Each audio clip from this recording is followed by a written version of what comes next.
Hello, everyone, and welcome back to another episode of Art in the Wild. On this episode, I spoke with a friend of mine named Phil Stollsteimer, who grew up in southeastern Pennsylvania and studied wildlife biology at the University of Vermont. He's been shooting for about 10 years, and he's been doing birding for 12, and for the past 2 years, he's been traveling around the country working on different avian field technical jobs. On this episode, we spoke about golden-cheeked warbler conservation. He's currently working on a project studying golden-cheeked warblers down in Texas, and we had a conversation about the project itself and about the species in a more general sense. On this episode, you can look forward to hearing about Phil's experience with the project, the situation around golden-cheeked warblers and their conservation status being reclassified, Phil's experience working with northern goshawks, and many other things. Phil's a really cool dude. I had the pleasure of shooting with him in Alaska for a week back in 2022, which was a really, really cool trip. And being able to speak to him about the species that he's currently working with from more of a scientific perspective as opposed to a photographic one was a lot of fun. And golden cheek warblers are awesome. I'm hoping I can get the chance to photograph one here in the next year or two. But yeah, so I hope you guys enjoy the episode, and I will see you over there.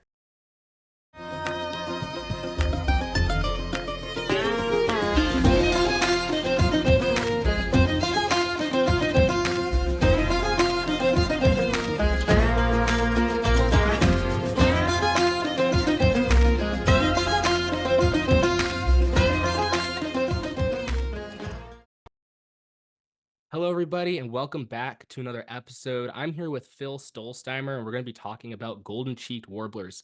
Phil, what have you been doing since I last saw you in Alaska, like a while ago? It's been like, what, 2 years, something like that? Yeah, I think just about 2 years now, which is crazy. It Oh, feels like yesterday. But yeah, so that was right after I graduated college, and yeah. then since then I've sort of been kickstarting my field career, bouncing around the country, working different field jobs, all avian positions. So Mhm. I worked in Texas last year with the golden-cheeked warblers. Now I'm back again this year doing the same thing. Um, I worked in Utah with goshawks Oh, and nice. in Idaho doing a hawk watch. So it's been a lot of fun. Sweet, awesome. Where'd you go to school? The University of Vermont. Oh, sweet. Oh, really? No kidding. I Hmm. remember you mentioned a location on the Alaska trip, actually, about spruce grouse, right? Yeah. Yeah, so I was Yes. just up there because also this all ties in kind of crazy. Tobias, he was on the Alaska trip. I just saw him like 3 weeks Hmm. ago because it clouded Nice. over in Texas for the eclipse. And Tobias and his style, like he's gonna have to get the eclipse. He can't not, right? Yeah. So on a whim, he's just like, I'm flying to the Northeast, right? And I saw that on his story. I'm like, yo, like let's meet up or something. And the place he was looking at was in Vermont. And while he was doing that, I was looking through eBird. I saw some spruce grouse images, and it was the exact same place that you told me about in Alaska. I Oh, went. nice. Unfortunately, I didn't really. I saw, I think it was a female spruce grouse that got flushed when I was like walking down the trail. Okay. What else I see? Dude, it was so bad because I showed up and people have been seeing like black-backed woodpeckers and the Canada jays. They're like, oh, they're just always here. And Yeah. then the spruce grouse all over eBird, and then I showed up, I got like nothing. But I'm gonna go back. I'm gonna go back because it's like a 2.5 hour drive. But yeah, I was able to shoot with Tobias. And then he picked a spot. He's not really familiar with the towns out here, right? Because he's never really been out here or Hmm. anything. And the spot he picked was Burlington, Vermont, a place Okay. just south of Burlington, Vermont, which is you know how it is, the biggest, most touristy city in Vermont, which is right in the line Yeah. of totality for the Yeah. eclipse.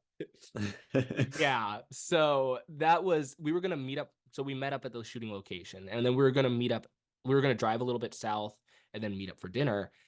But it just got too, there's just too much traffic. He ended up bedding down in like a random town, and I kept going. I was supposed to get back home at like 9:50. I left at like I was leaving the eclipse area at like 4:30. I got home at like 1:30 in the morning because the traffic Dude. was it was so bad. Were you you were in Texas when that went down? Were you in the line of Yep. totality? I was actually. Awesome. Um, And I really lucked out because, yeah, like you said, forecast was totally cloudy all day long, even Mhm. thunderstorms actually. But we got just enough of a clearing to see it during totality, which was amazing. That's awesome. It was sick, wasn't it? It was just It so, was unreal. it was crazy. Was this the first one you've ever seen? Hmm. Yeah, same I've here. seen partials, but this was the first total. And like, yeah, it totally blew my mind. I I expected it to be cool, but it was just like otherworldly. Yeah, I had the same experience because I saw that partial back in like 2017 or whatever it was. Yep. And that was, you're looking through your little eclipse glasses and it's like, oh, the looks like someone took a bite out of the sun. Cool, right? But this Mhm. was just on another level. I mean, I remember when I was there, right? So the sun, I mean, the moon went in front of the sun. Everything goes dark. I'm looking up at it. It's like the pictures can't do it justice. It was just wild. And Yeah. then all the spring peepers just went crazy. Like they just kind of Yeah. erupted, and then all the birds freaked out and started flying around. I didn't get any shots, unfortunately. But did you notice any weird animal behavior around you when it was happening? I noticed a similar thing. All the like crickets went quiet, the frogs started picking up, and Mhm. all the birds actually stopped flying by me and went silent. That's crazy. Yeah. No, it was for me, it was the opposite. There's this big group of gulls. It was actually the same group that Tobias got his shot of with the eclipse. And Okay. they just started screaming and flying around in like a big cloud. Like I don't know. They were just going crazy. I don't know what the deal was. Also you mentioned that you worked with goshawks. I didn't hear Yeah. about that. How was that? What were you doing? Were you like banding them or? That one was primarily hands off. There was a little bit of banding work that I'll talk about, but we were in the Uinta and Wasatch Mountains of Northeast Utah, and we were doing just general audio surveys for them. So point count surveys, just random points in a grid throughout those regions. A lot of bushwhacking, a lot of hiking. Mhm. And then we would just listen for their call, play their call, listen for a response at each of those points. And if we get a response, then it goes into looking for their nest, seeing if it was a defensive response or if it was just like a hey, what's up sort of response. Yeah. But yeah, then we had two wonderful days where we got to actually climb some nest trees and band some chicks, try and capture the adults and band them, Mhm. which was one of the coolest things I've ever gotten to do. That's sweet. They're gorgeous birds. I Yeah. I saw them in Montana. Well, it's weird. I actually saw one in southern New Hampshire like 3 weeks Hmm. ago, which I was not expecting. But I mean, it's hard to mistake. It's just a massive, gargantuan Yep. Cooper's hawk. But I didn't see it good enough to. If it was my lifer, I wouldn't have been confident enough to call it. But I did land one in Montana, so I was like, yeah, I'll go Hmm. with it. But I find their coloration in their plumage is just particularly striking, especially compared to other Yeah. accipiters like Cooper's hawks and sharpshins. They're kind of like they're cool. I like them. But then you have the goshawk, and it's just this striking black and gray species. Didn't they get taxonomically separated like between the North American population and the Eurasian one? They did, yeah. That was just this past July, I think it happened. So yeah, now we have the American goshawk and the Eurasian goshawk across the ocean. Yeah, well, it's weird because I don't do they look that different? I mean, I can't really think of any distinctions. At least maybe I'm just missing out. I don't know. But I know the great grays over in Europe and stuff look way different. Mm. The long-eareds for sure, things like that. But when I think about the goshawks, like maybe I'm just wrong, right? I could just be wrong. But when I'm thinking about this, like I don't I can't place any major phenotypical distinctions between the two populations. Yeah, they're definitely very similar. Mhm, I think the Eurasians have heavier barring on the chests. Like if you think about the American goshawk now, it's like that super fine light gray barring that mhm, just sort of gives from a distance the overall look that it's a gray chested bird. mhm. But the Eurasians are like pretty dark, pretty heavy barring, very distinct. Um, From what I've seen, it looks like the Eurasians also don't develop as deep of a red in their eye. Mhm, That's another thing that the Americans are kind of known for, like that super dark red eye as an adult. mhm. But the Eurasians seem to sort of stop at like an orangey color, from what I've seen again. Interesting. Yeah. I'll have to look into that. I feel like part of my perception of them being similar is the fact that I only see European goshawk images. Like I feel like Yeah. they're significantly under photographed in North America. Like I don't see that. I know some in like the greater Yellowstone ecosystem photograph them sometimes, Mm. but I don't see that many goshawks from America. Whenever I see a goshawk, it's like from Europe and it's like probably baited or something. You know what I'm saying? Yep. Yeah, I'm not sure like if there are sort of key behavioral differences between them, but I've noticed the same thing. And I agree. I think it seems like a lot of the Eurasian ones are baited, photographed from blinds and stuff. Mhm. But yeah, the American goshawks are immensely secretive. They're so hard to find. But then of course, like as soon as you get near a nest, they become the most defensive animal in the world. I've heard they're vicious. Like they kind of go crazy. Did you Mhm. run into any issues when you were like scaling the tree to their nest? Surprisingly not. They're usually the female is coming in hot and hard. Yeah. But yeah, when we were doing it, they sort of just went away and left us alone, which was I- surprising. Interesting. Yeah, because I think it was when I was in Alaska, I think it was Ethan, who was talking about some nests in Vermont where they were like pretty vicious. I don't know. I've heard about that. Is there any reason they're particularly yeah, like angry with people? Because I find like great horns sometimes can be like that. I've never had any experiences Mm. with it, but I've heard about great horns and bards kind of messing people up sometimes. But I don't know. Like it seems like goshawks have a specific reputation for this behavior. Yeah, they sure do. And I don't know if there are specific reasons. I imagine nest predation is one of their bigger sort of like fatality issues because once you've got like a full grown adult goshawk, there's not much that's going to take it out. Mhm, Like a great horned owl will. Actually, great horned owls will use old goshawk nests in the same territories sometimes.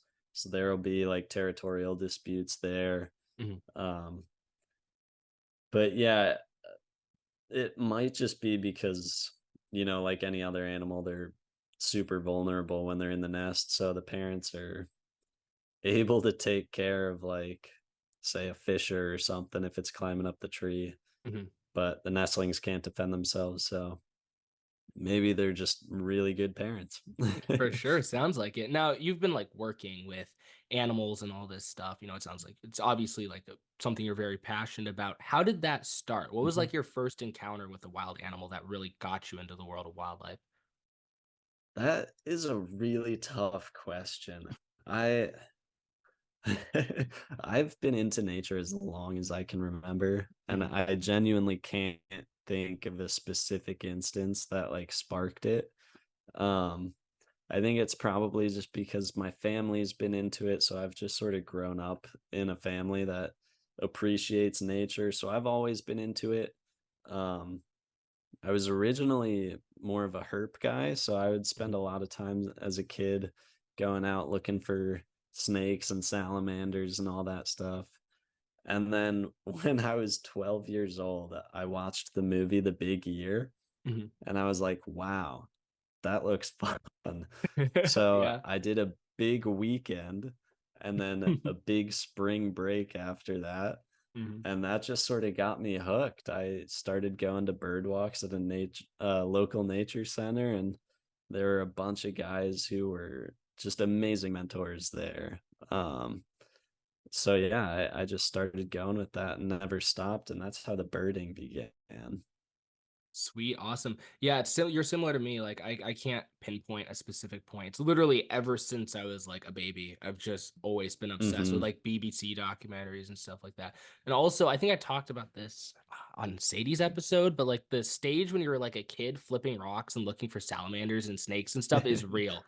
Like that was a huge thing for me. Oh I'm yeah. more into birds and mammals now, but oh my gosh, like I would go to like a pond and I'd try to catch little baby catfish in nets, or I'd flip over rocks looking for salamanders and all that kind of stuff. So you started birding from there, right? You watched The Big Year, which is Yep. a very fun movie, by the way, I must say. But how did that transform into wildlife photography? Yeah, so it began as just a way to document what I was seeing. I I'm not sure if you've heard of like the listers in birding, just people that are crazy about keeping different lists, state Mhm. lists, year lists, life lists, all that stuff. I sort of started as a lister. I loved just like sort of the collection aspect of it. So I think the bird photography was just a way for me to almost collect what I was seeing. Um and yeah, so it started, I would just try my hardest to get a picture of a bird just filling the frame and it's sharp, don't care about anything else. Yeah. And then as it went on, I would get into more technical aspects, start working with manual, learn the camera, start caring about light, the background, the foreground, all that good stuff. And yeah, it sort of changed from there. Yeah, for sure. Honestly, like I know a lot of listers, right? And Mhm. I'm ashamed to say that I've never made a single list for birding in my entire life. I don't even have a life list, like a basic life list. And mine would probably be really good because I've been to Alaska, Hawaii, and Florida and all this stuff. But Oh I yeah. don't. And I keep sitting there, I'm like, I need to make a life list, right? But I can't I can't get around to it. I have so many friends that are just mad at me. Now you talked about like, you started out like trying to fill the frame and get a sharp image of the bird, which everybody kind of starts out with. How did you Mhm. progress into looking at the background and paying attention to the lighting? Was it like, did you find people on YouTube? Was it like a group chat? Did you just find it out yourself and kind of naturally start progressing towards your own style? How did that play out? Yeah, I think it was mostly just a slow, natural progression. Mhm. Um, I've been doing photography for probably like 10 years now. So it's been a slow process, but Yeah. then I think once I hopped on Instagram and started following a bunch of really good photographers, I started picking up on things more and more. And I'm super like self-critical in my Mhm. work, so I think that helps in a way with seeing like issues and things that I want to do better and that sort of stuff. Mhm. Um, and I think there's improvement everywhere to be done. But and I I still feel that way. Like every time I take a picture, I'm like, oh, that's nice. And then 10 days later, I'm like, yeah, we could do better Do than that. better. Yeah. Dude, I'm so jealous. Like you and the last person I just recorded with kind of figured it out on their own. And we've been doing it for a similar time. It looks like, roughly for Mm, me, it's 9 to 10 years, kind of in between there. And mm, I didn't figure any of it out on my own at all. I had to be told. I mean, I don't want to repeat the whole story because I literally just talked about this on my last episode, but like mhm. it had to be like spelled out for me in basic letters because I just had no idea. I'd see a great shot, right? And I'd be like, oh, let's say it's like a fantastic shot of a titmouse, right? Like filling the frame, Mhm. gorgeous light, gorgeous background. And then back when I was like 15, I'd take a frame filling shot of a titmouse on in hard light with a horrible background. And I'd look at two, I'm like, I have no idea what's the difference between these two. And then I would just go with it. So yeah, it's really cool that you like were able to kind of see that, yourself. How would you compare like prior to Instagram, right? How much of the progression would you say is because of Instagram? Was it like 60% of it, 20% of it? It's a good question. I would say a solid chunk of it. Yeah, maybe around the 60% mark, Yeah, that's fair. 50% maybe. Um, I think there definitely was a big jump in in what I was doing once I started looking at a ton of other people's work and just sort of comparing. Mhm. Yeah, the crazy thing about Instagram is it's just full of insane photographers, and there'll Yeah. be like some random 17-year-old kid with like 300 followers posting the most ridiculous images, right? Yeah, Hmm. it's insane. It feels it's almost like, you can get a great shot and you're like, oh, this is awesome. And then you're scrolling through your homepage and you'll see like two different shots posted on the same day of the same species you just got that are like 100 times better than yours. You know what I'm saying? So yeah, that could definitely be a thing, but it is a really good place for inspiration. Were there any particular photographers that you're like really you think really contributed to your entire process of your improvement? Yeah, I think starting out especially Ray Hennessy was For sure. like Mhm. the man. Yep, for I sure. I loved his work and I still do. I think that really helped me sort of look into my lighting. He does a lot of cool backlighting stuff and just interesting things that I had never thought to do before. And that shallow depth of field look I really like. Mhm. He does a really good job with that. And someone that I really look up to now is Tobias Yoder that you There you mentioned go, yeah. earlier. He doesn't post on Instagram all that much, but his stuff is insane. It's Like I crazy. I really yeah, I really want to push into that sort of wide angle, like small in frame stuff, showcasing the environment and not just the bird itself. And he is so good at doing that. It's amazing. I keep telling him, I'm like, dude, you have to start posting. Like it's like almost a disservice to the world to have so many incredible images and to just not share them. I've seen a couple Hmm. presentations that he's done. I've attended a couple of them. It's ridiculous, dude. It's some of the stuff that he has. It's absurd. I was doing this one thing for this like young photographers group, and he was presenting first, and I had to go after him. Like you can't Uh-oh. follow. That's what I'm saying. I can't follow Tobias Yoder. But I'm watching his whole presentation. I'm like, it was just banger after banger, like one after the other. All of them we've never seen before because he doesn't post them. But yeah, he's Hmm. for sure a big inspiration to me as well. I brought a 50 millimeter. I think I was talking to you about Florida prior to when we started recording. I was telling you about how Yep. there's tricolored herons like landing on your feet. It was like crazy. I brought a 40 millimeter, right? And I was like, I knew it had issues focusing before I went. I Mm. knew it was might have some problems, but I'm like, push comes to shove, I'll just manual focus, right? It is what it is. Hmm. So push did come to shove. The instant I the instant I took it out, right? There's this tricolored heron on a nest. Doesn't care. Like you could just it was right on the boardwalk, like 2 feet off. I take my 40 millimeter, Mm. and I put it up. It's like almost filling the frame. It's crazy. And it won't autofocus, right? So I'm like, this isn't good, but I'll just manual focus, right? So I zoom in on the viewfinder of my camera, which since we have mirrorless, like we can Mm. do that now. And so you can really make sure it's tack sharp. And I go to turn the manual focus ring and nothing happens. So both Oh the no. auto and the manual focus were broken. So that led to us completely useless for the entirety of the trip. It did catch occasionally, Uh, and then it would focus here and there, but I was stuck on a 500 prime when these birds were like right there the entirety of the trip. It was crazy. But yeah, I remember when we were in Alaska, you were the first person I'd ever seen shooting with a Sigma 500 f4, and I didn't even know that mhm. those existed. I asked you, I was like, "Oh, what lens is that?" And you're like, "A Sigma 500 f4." I'm like, "That's not a real thing." You're like, "Well, it's right here." So, you know, are you still shooting with that right now? I am, yeah. Yeah, that was I had to do a bit of digging to find that one because it's all Canon and Nikon when it comes to like 500 f4, but I had a Sigma 50 to 500, which is a wild zoom range. That's But crazy. Yeah. max aperture at 500 was 6.3 on that, which is absolutely usable, but I had gotten to the point where I just wasn't really happy with the quality that it was providing me. Mhm. So I wanted to step it up. I wanted to get an F4 for lower light situations, for that shallower depth of field if I wanted it.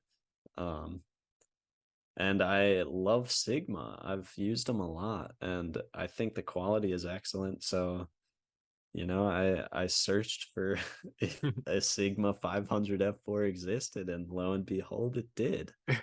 Yeah. No, they're cool. I'm currently shooting on a 500 right now, and Mm, it's cool. Just the one thing for me is the being limited to the 500 prime, like fixed focal length, has mm-hmm, been really tough. And I'm honestly looking at getting like a Nikon like 180 to 600 or something, just for more mm-hmm. versatility. Because like yeah, the 500 it's sharp as hell, right? It's incredible, and it focuses like that. But Yeah, when oh wow, look at this composition, I'd love to get that. Well, too bad, like you can't zoom out. Hence right. my recent Florida trip, right? Like spoonbill on this awesome palm tree perch. It's all cool, and then it's like psych, like you're stuck with an eyeball shot, you know. Do you have a wide angle right now that you use? I do. So I have another Sigma. It's an 18 to 35 f 1.8 actually, Oh which I wow. love. Um, but the only caveat to that is I got it when I had my Canon 7D Mark II, which Mhm. is a crop sensor, and that lens is crop sensor only compatible. Uh, So I now have a Canon R5, which is full frame mirrorless, and I can still use the lens, but since it's made for crop sensor bodies, it has like a complete black vignette around the whole edge of the frame that's if I shoot fantastic. at 18 mil. Um, so I can zoom into 35 mil, and then it's not too bad. It's just like a very slight vignette, You but I should start might look using into it. Oh, sorry, keep going, keep going. no, I was just gonna say I might look into swapping that out for something in the future. Just maybe, yeah. Honestly, I don't know. I think you should keep the 18 and just keep it for artistic effect. Just start Yeah, posting all these images with massive black vignettes, like submit it to Wildlife Photographer of the Year. Like, oh, you're disqualified for ridiculous vignette in your post processing, and they're like, no, actually, it's straight out of camera. Um, it can be yeah, like an old school skater video. there you go, for sure. Now, you got into like you're doing field work with animals now, right? And Hmm. I knew you through your photography, but the main thing I want to talk about is your field work, particularly with golden-cheeked warblers. Yep. Um, can you describe, well, first off, can you describe a golden-cheeked warbler for anyone who's listening who actually doesn't know what that is? Sure. So yeah, they're a small songbird, about 5 inches long. Pretty striking plumage, I think. The males and females have these bright yellow faces with a black line going through their eye, black throat, black cap and back, white wing bars. Mhm. They're a really neat looking bird. Um, but they breed only in a small part of central Texas, the Texas Hill Country, which I think their breeding range is made up of about like 32 counties, and that's it in the world. Mhm. They winter in Central America, primarily like Honduras, Mexico, Guatemala. Um, but yeah, in their breeding range, they rely on these mixed ash juniper, which is one tree, not an ash and a juniper. Yeah. It is called an ash juniper, and oaks.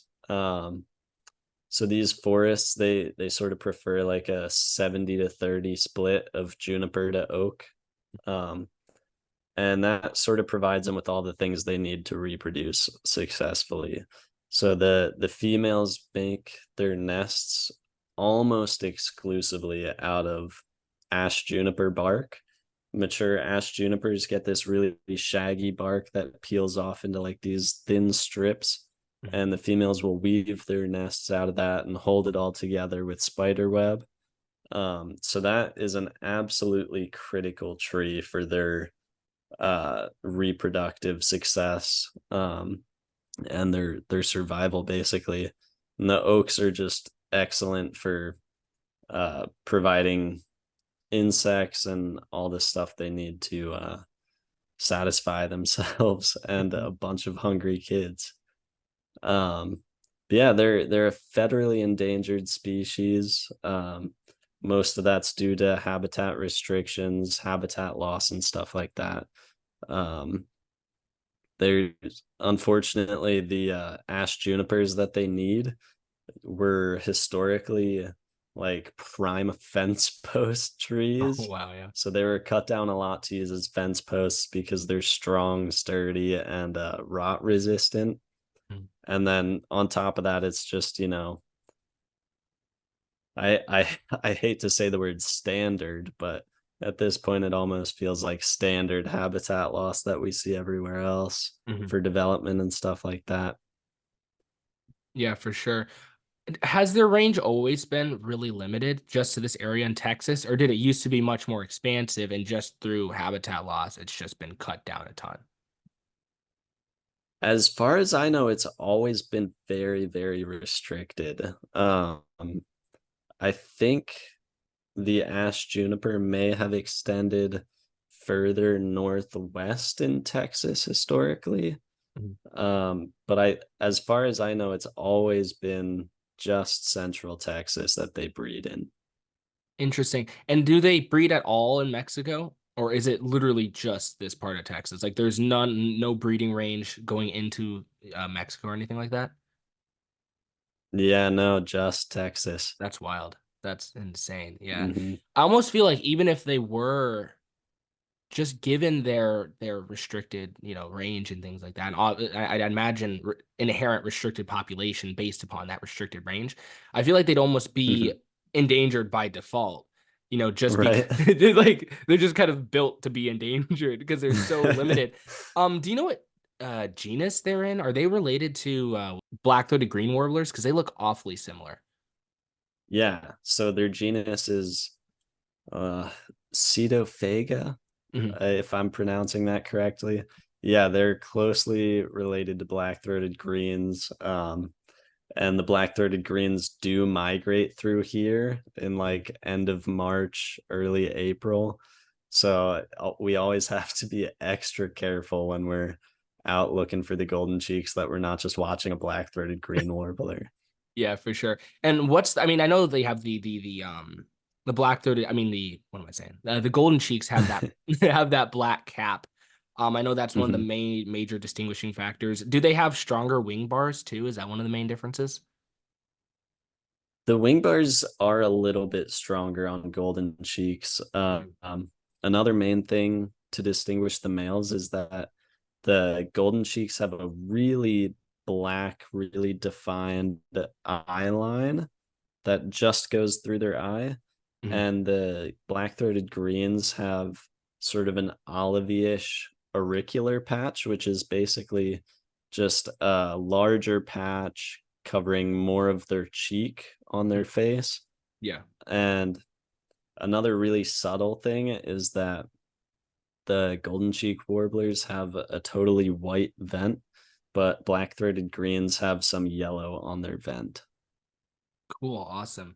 Yeah, because I know prior to this episode, I actually had to look up and do a side by side comparison in Google to see the images because, like, I knew I can tell them apart if I see a photo on Instagram, but it's like Mhm. they do look pretty damn similar. Are their calls similar at all, or are they just vastly different? The the chip call is very similar. Their song is pretty similar, but I've been listening to their song every day for a long time now, so Yeah, it's easy for me to distinguish. for sure. Yeah. So are you one of those guys that can just identify a chip call if a bird's like flying around in the bush? uh a lot of them, yeah. That's Not crazy. all the birds, but yeah. Dude, that's wild. I can't. I just hear like that's it. I can identify it for some reason. I can't pin down why I can identify this one, but I can pick out an indigo bunting chip call. I can Mm. just kind of tell. I can hear it and be like, that sounds like an indigo bunting. And then it comes out of the bush, and 50% of the time it is. And I'm like, oh, yeah, I'm good at this somewhat, But no, like, I've heard of people who can, like, are like, like 70-year-old pro birders who can identify Yeah. chip calls at night. Like, if the birds are Yes. like flying over, that's crazy. I could never. That's, yeah. Also, it sounds like too, like even if their songs are pretty similar, they're just really not making it easy for you guys to research them during migration at all. Yeah. Yeah, luckily the black-throated greens don't breed here at all, so Mhm. there's not too much of an overlap. It's just like a couple weeks that we really have to be on the lookout. Yeah, for sure. How many people are on your team? There's 9 technicians and I've got 2 bosses. Sweet, awesome. Yeah. No, well, one thing I wanted to talk about too was that you mentioned this before. You can't talk about the specific population in your research area, because it sounds like they may be getting reclassified. Their conservational status may be getting reclassified. Can you talk a little bit more about that? Obviously, not the exact populations, but the whole situation sounds interesting. Yeah, so right now they are under a species status assessment. So, yeah, like you said, they're currently listed as endangered. People are going over that, looking at numbers, all that sort of stuff, Mhm. seeing if they should be kept as endangered, uh, lowered to a different tier like threatened or vulnerable, or just delisted entirely. Um, and there's quite a few different perspectives and opinions on it. Um, so that's that's why we're supposed to keep numbers under wraps at the moment. Mhm. But yes, some people want them to stay listed as endangered to keep their protections up. Some people want them to be delisted so that the habitat restrictions aren't as strong and they can develop more. Um, my Yeah. So my personal opinions, without talking about numbers and stuff, I would have mixed feelings however it goes, honestly. It would be rewarding in some respects to see them be lowered or delisted. That's always a nice thing to see a species that was struggling now doing well and no longer needs special protections. But my fear is just with how quickly Central Texas and like the Austin area is developing, that if their restrictions on habitat use are removed, then that'll put a ton of pressure on them from developers and everything. And I fear that that would sort of set them back to another endangered status soon after. Yeah, for sure. So, like, let's say in a hypothetical, someone comes along, they're like, man, this piece of wilderness would be perfect for a Walmart, right? They're like, this would just be great. It would be like a whole strip mall, it'd be amazing, right? So, let's say there's a breeding pair of golden cheeked warblers. What's the process right now for how that all goes down? Is it just like everything's completely shut down? Is there a certain distance you can be to them? Like, how does that work? That's a really good question. I don't know exactly. I think um, areas that are known to have golden cheeked warblers utilizing them are sort of restricted entirely. Mhm. But I don't know how far that sort of buffer zone extends.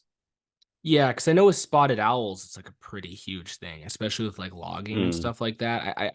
I've heard it's like really strict. Also, maybe with black-footed ferrets too.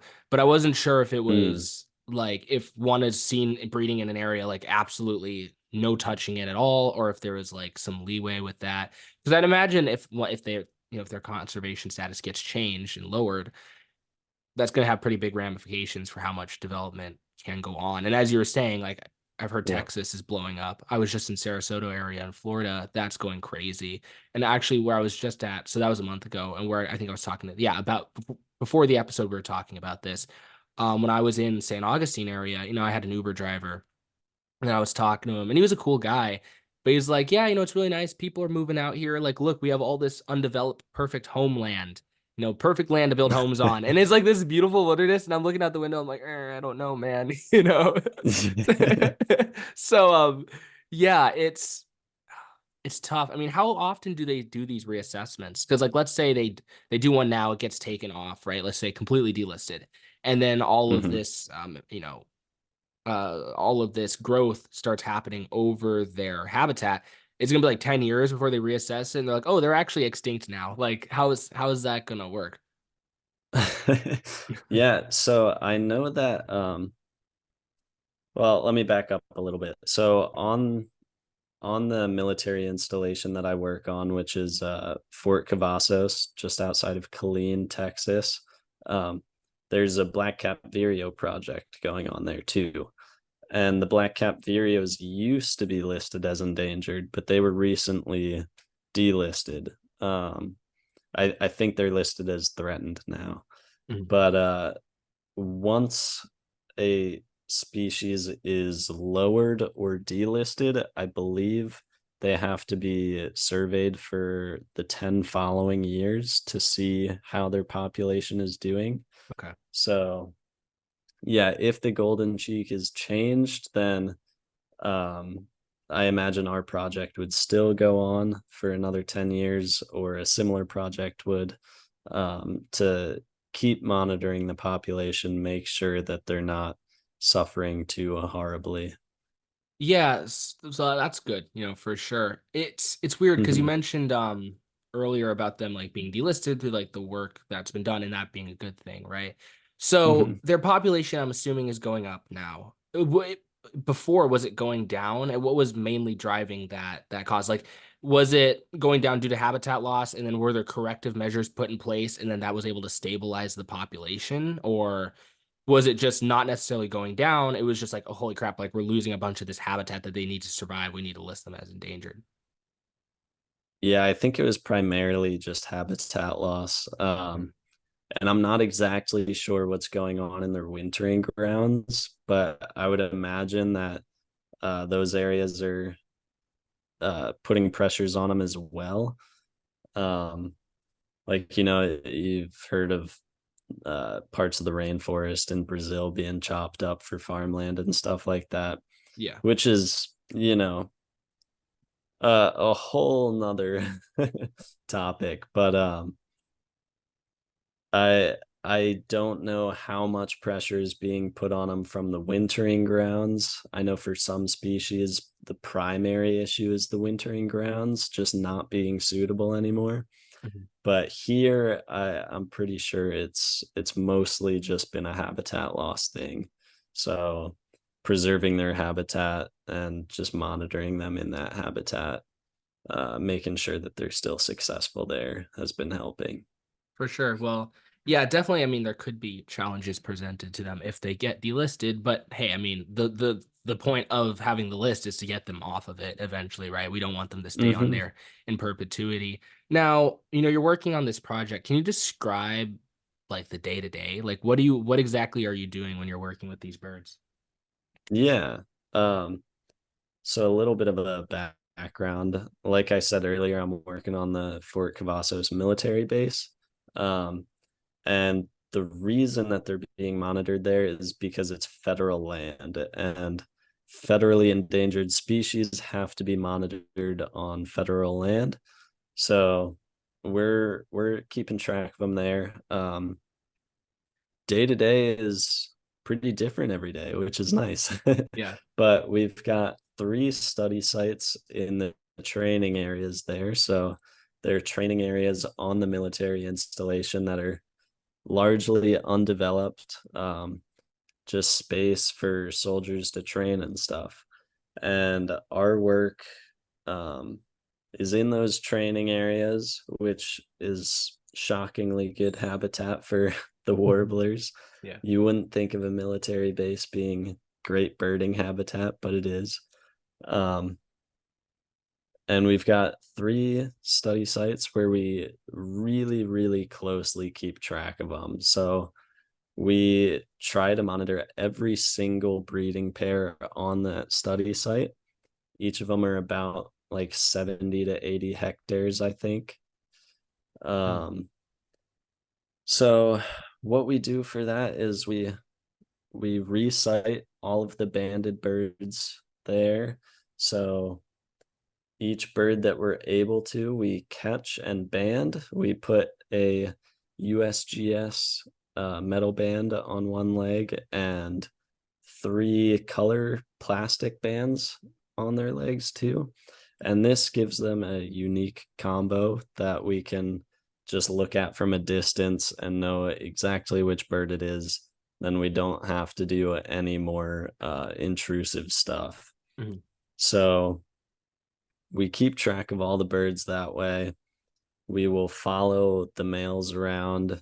Our goal is 2 hours every week. Every male gets monitored. Um, and this helps us know if there's a female in his territory, if he's starting to nest, all that stuff. And one of the end goals for the season is to determine the reproductive success of each male on site. So we try our absolute hardest to find all of their nests, which is an incredibly difficult process, but I Yeah. really enjoy it. They're sort of known to be really difficult nest birds. Their ash juniper nests blend in super well, and they're extremely secretive.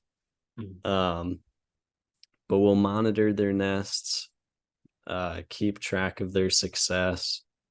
We will just record the numbers of offspring, failed nests, all that sort of stuff.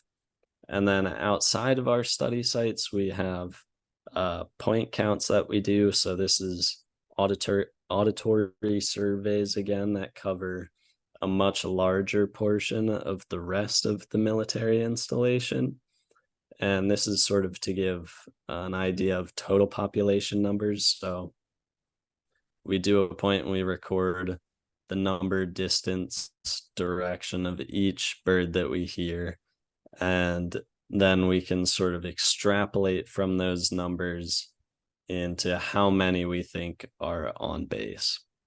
Mhm. But yeah, so day to day is, different every day. We have different priorities. It sort of depends on what the birds are up to. If if we see a male with a new female one day, next day it'll be a priority to start looking for that nest, see if the female's building or if she's not yet, that sort of stuff. If we have an unbanded bird on site, priority will be to catch that bird, put bands on it to allow us to continue monitoring it from a distance throughout the season and future seasons. Sweet. Awesome. It's funny. Before I get into the actual hard info there, you mentioned military bases being good for wildlife, and it seems Hmm. kind of counterintuitive. Seems like that's a common theme. Like there's a bunch of military bases. Like I know Matt Poole out in Oregon he did a bunch of work Mm. with the burrowing owls that are just all over the military base. I think there's a military base in northern New York, if I'm remembering it right, that just has white deer. Like they're not albino, they're Mm. they're just white. It's super weird. So it That's really interesting. seems like trespassing on military bases is the move. If you want to be a wildlife photographer, I'm sure that'll go great. Just hop the fence. You'll Oh be good. yeah. Oh yeah, no problems there. No, for The sure. funny thing about that actually, Google Maps, if you tried to navigate to Fort Cavazos, which used to be Fort Hood, it would it would put your pin right in the center of live fire in the middle of the military base, which is the area where they are firing actively. So Dude, yeah, there have Google's been stories of people just following their navigation to a real bad spot. Jeez, so it's like it actually happened a couple times. Yeah. Oh my gosh, that's bad. Luckily, they keep really good control of what's coming in and out of that area, so no real issues, but like yeah. Do you, this is going to sound completely off topic, but I promise it'll make sense in a second. Do you ever watch The Office? I've seen episodes. I haven't watched it thoroughly. There's this one scene where Michael's driving with Dwight and they're in the car and the GPS is telling Michael to go down this road, but it's not a road, it just drives into a lake. And so Dwight's like, no, you can't drive there. That's a lake. And Michael's like, I'll just trust the machine. He's like, no, you can't. It's a lake there. And then they drive in and it just floods with water. That's the first thing I thought of when you're talking about driving straight into a military base with live fire. I mean, can you just drive there? Yeah, so there's sort of three main zones that the military installation is broken up into. And those are the training areas, um, cantonment, which is where all the buildings and equipment are, and then live fire, which is where there's like active training with, you know, ammunitions. Mhm. Um, and to get into the training areas, you can actually do that with just a recreation pass that you can get online. And then go through just a really brief sort of clearance thing to get into cantonment. Our first day of work every year is going to the visitor center and getting cleared, background checks and all that stuff. And then, yeah, we get a base pass where we're able to check in. There are checkpoints at all the entrances to cantonment. Um, and then live fire, you need clearance into cantonment, and then you need clearance through range operations. Where luckily we do a tiny bit of work in live fire, but all that work is done on training holidays, so there's no soldiers in there at the time. For sure. Yeah. Do you find any of the noise from the training impacting the warblers at all, or is that they just don't really care? Yeah, surprisingly not. It can be pretty loud sometimes, Mhm. you know, tanks and helicopters Yeah, and I can stuff, imagine. Yeah. but they don't seem to care. And just in general, they're an extremely tolerant species. They're unlike a lot of the warblers in the Northeast that I'm used to. You can a lot of our job is to, just follow these birds, like physically following them. And we're crashing through the brush right underneath them, and they just sort of look down and they're like, oh, okay. And they Yeah. they don't care, which makes our job a lot easier. Mhm. But it's interesting to see that they're sort of unfazed by all that stuff. Nice. Now for the banding process, right? When you're trying to actually, get bands on these birds, what's that like? Are Hmm. you like setting up a mist net and then using some playback? Like that's what I'm picturing. Am I spot on with that, or are you doing something different?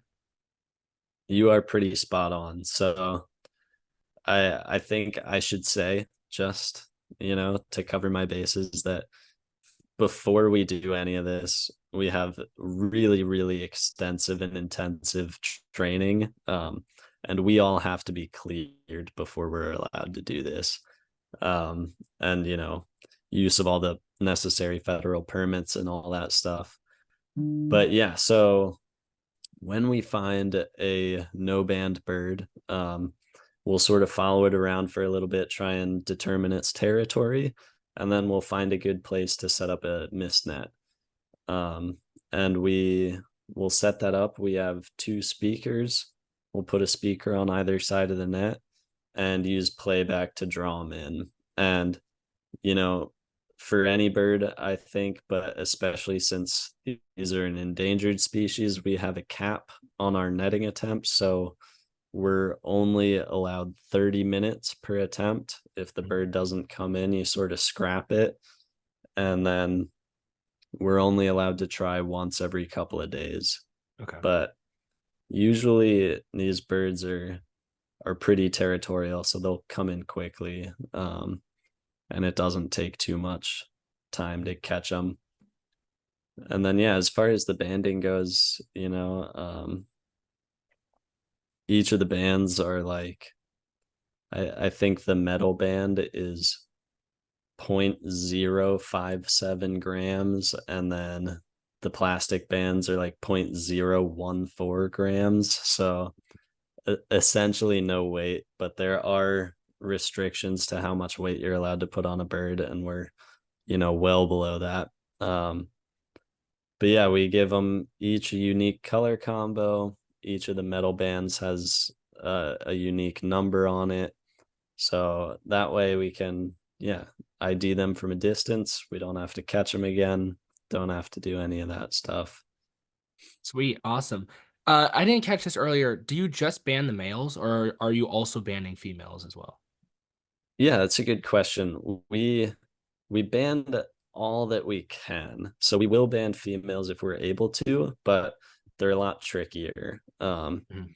Since they're not territorial like the males, sometimes we'll catch them just sort of being curious when you're playing the male song. Um, Other times, if they're on a nest with nestlings or fledglings, they'll be a lot more curious as to what's around them since they're either about to or do have new kids. So those can be good times to catch them as well.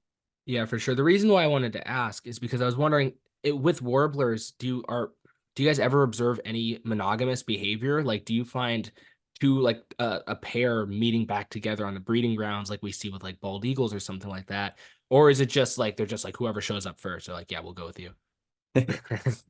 It's a mix actually. This year we had a pair successfully nest together. Actually, their nest just fledged 3 days ago, I believe. Mhm. Um, and they were the same pair for the past 3 years, nested in the same place every year, which is Wow. super, super cool. Um, but most of the time, it's yeah, just whoever's in my territory, uh, I'm happy with.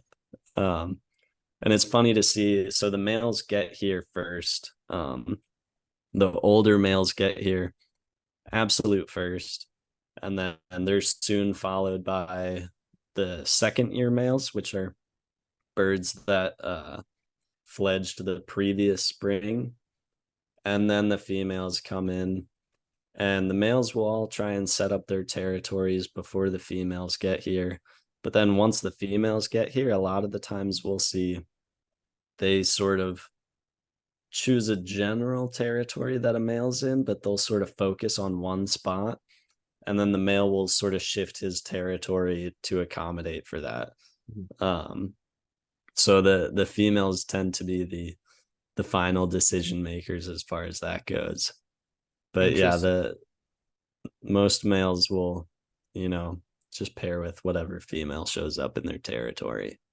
Sweet, awesome. And like we don't really see behavior where it's like one male going to multiple different females. Like I think that's observed in like northern harriers. Is that happening here, or is it just they're with one specific female? It does happen occasionally. We currently there's one bird on my study site that has two nests going. Mhm. Usually it's just one male to one female though. Yeah. I wonder if the two females know about each other or if they're just completely completely oblivious. Yeah, but no, that's cool. I mean, I was just curious because I know like with raptors, it seems to be a pretty big thing. Obviously, like Mm, if the mate dies, I know a lot of raptor species will remate, but they're like really set, like bald eagles. I was listening to a podcast on this the other day. They're like really set on being with their mate every single year, and they can be that way mm. for like decades. And then warblers are just kind of like, whatever.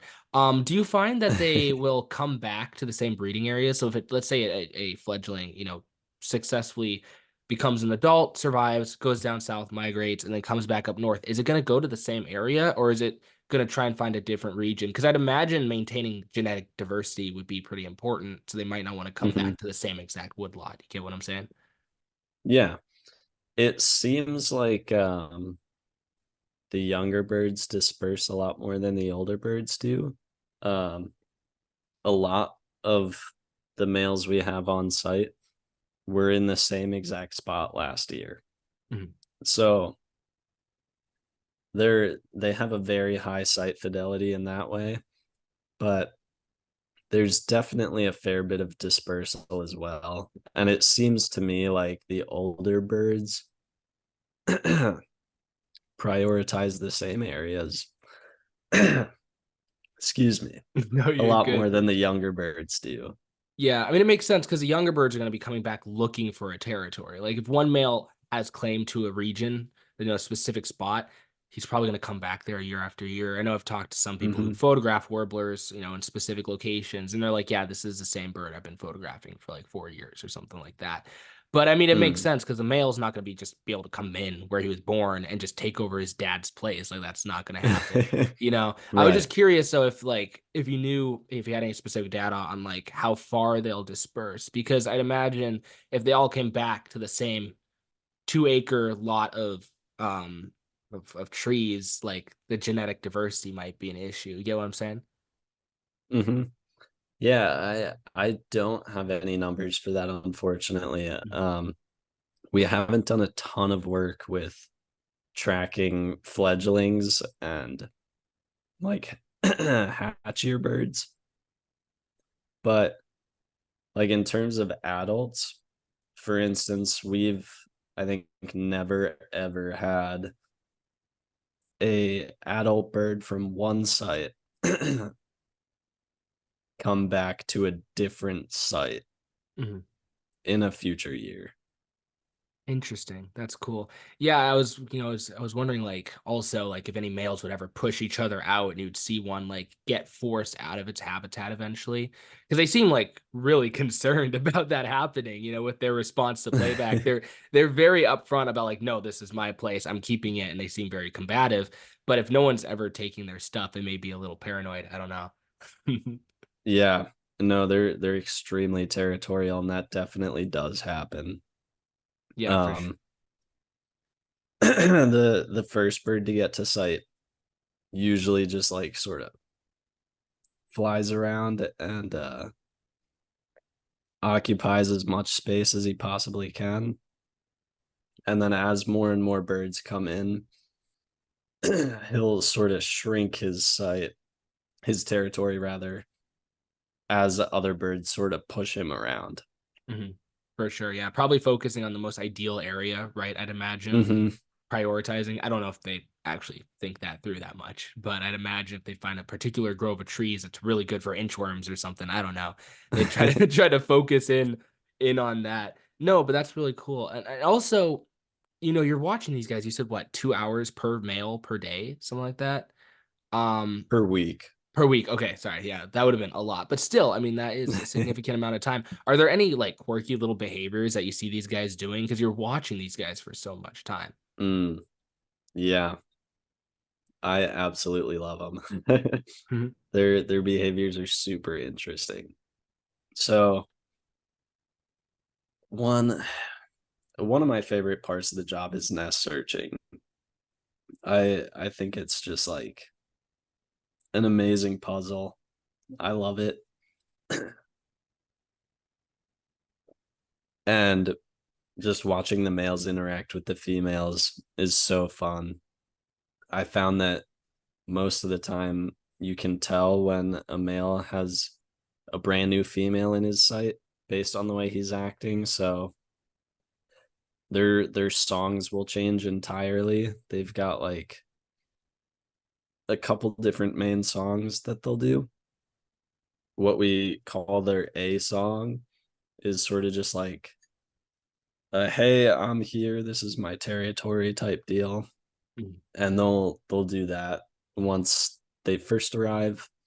And then they've got what we call a flutter song that they'll usually do when there's a female in the area or when there's another male in the area that they're upset with. Mhm. And that's sort of just like an excitement song. So it could either be good excitement or bad excitement. um, Yeah. but yeah, so that'll change. And then one thing I noticed this year the males doing is that when they're around a female who's new to the area, they'll make this series of like really rapid tink calls, which is just like a really sort of fine, really high pitched, sharp call. Um, and they'll just like sort of twitter that over and over again when she's nearby. And I've seen them do this interesting flight where they sort of like drop down and like flutter their wings as they're going down Mhm. right underneath a female.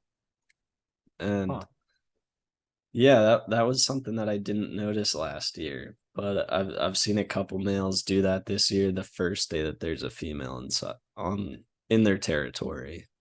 Is this something that's observed in like books and things like this? Is that like a behavior that's documented, or is it not really talked about? I haven't heard it talked about before. Yeah, I feel like that could be one of those things that's just like an interesting coincidence or sort of a bird specific thing.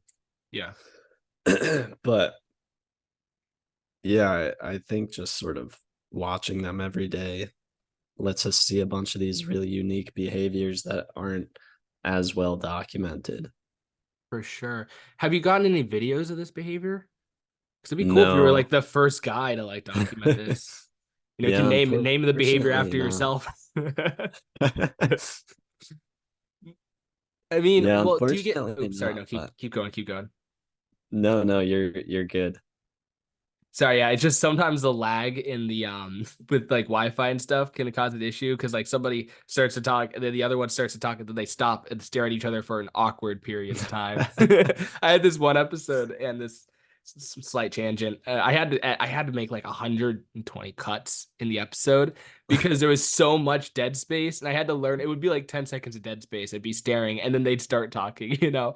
No, but it would be cool if Mm. you could get video and be like one of the first people. And one thing I also wanted to add too, like, do you ever get the chance to bring your camera out while you're doing this? Because your job's to watch them anyways. I mean, you're watching them Hmm. better if it's through a 500 prime, if I'm being honest.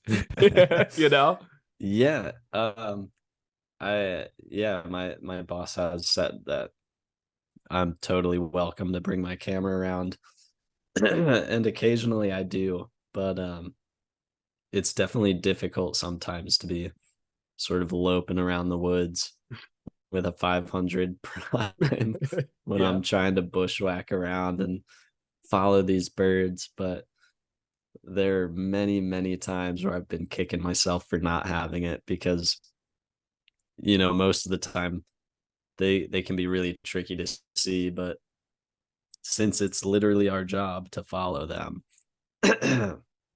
we do get some amazing views.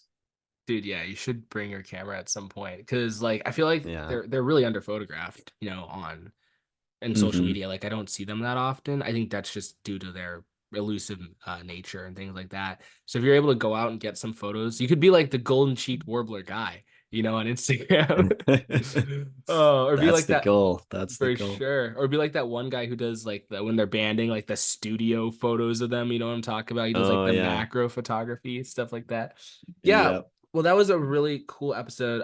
Before we end, because I don't want to take up too much of your time, but before we end, was there any final notes that you want to add on to it? Like, especially if like someone wants to photograph these birds, how to do it like ethically. Because I'd imagine sitting there and Mm. blasting playback on a Bluetooth speaker with an endangered species is probably not the best of ideas. So if Yeah. you could give any pointers for someone who wants to actually go spend time with these birds as a photographer, what would those be? Yeah. I would definitely advocate for not blasting playback for the reasons you mentioned. That's a Um, great point for sure. but they're a shockingly tolerant species. So, if you're just patient and you follow them for a little bit, they won't be too bothered by you. And eventually, they'll drop down to try and grab that bug or something, and they'll just sit there for you. So yeah, just patience, willing to walk off trail through the brush, that sort of stuff. Yeah, I'd imagine you guys get a lot of ticks when you're doing that, right? Yeah. The bigger issue here is chiggers, which are not so fun. I've I'm never not had sure if you're those. familiar. No, I've never had them. I hear people talk about them all the time. I was laying down in Florida on the ground, which apparently isn't a good idea because of fire ants and chiggers. But I choose to learn the hard way most of the time. So I will continue to do that until I run into either fire ants or chiggers. But I've heard it's like really bad There though. you go. I find them to be like a reaction more like poison ivy. Mhm. Way worse than mosquitoes. Not fun. Definitely Okay. not fun. Noted. So pointers are don't blast playback for 2 hours and then don't Yep. come in contact with chiggers. Awesome. So if somebody wanted to Yep. find you on social media somewhere, I know you have Instagram, stuff like that. So I'm also going to link it in hmm like the description and stuff like that. But if anyone wanted to find you, where could they find you? Do you have like a Facebook or a website or something like that along with your Instagram? I do have a website that I just recently started, just called Phil Stoll Photo, Mhm. PhilStoll photo.com. Yeah, I post a bunch of images there, more than what's on my Instagram now because I'm super lazy about that. Yeah. And I've also been trying to start up a blog section where I sort of talk about the research projects that I work on and that stuff. So hopefully I'll get that going soon. Sweet. Awesome, man. Well, and also, can you clarify your Instagram tag as well? Yeah, it is Phil Stollsteimer photography. Sorry, Phil Stoll photography. Phil Stoll, there you go. Yeah, no, sometimes Yeah. I mess up my tag too. I named it like when I was like in eighth grade or seventh grade, and it's Martin's with a Z dot photos. It's supposed to be like Martin's photos, right? But I don't know, I But was trying to cool be with the Z. yeah, I was trying to be fucking quirky or something. I don't know. But now people read it off as Martin Z when they read Mm. it. So I'm gonna probably have to change that at some point. But yeah, man, that was an awesome episode. I want to thank you for coming on. That was a blast. And that was actually one of my first conservational episodes I've had, actually. Awesome. Yeah, it was a great time. I love talking about it. Sweet, awesome. And I also want to thank everybody for listening through this episode again, and I will see you guys on the next one.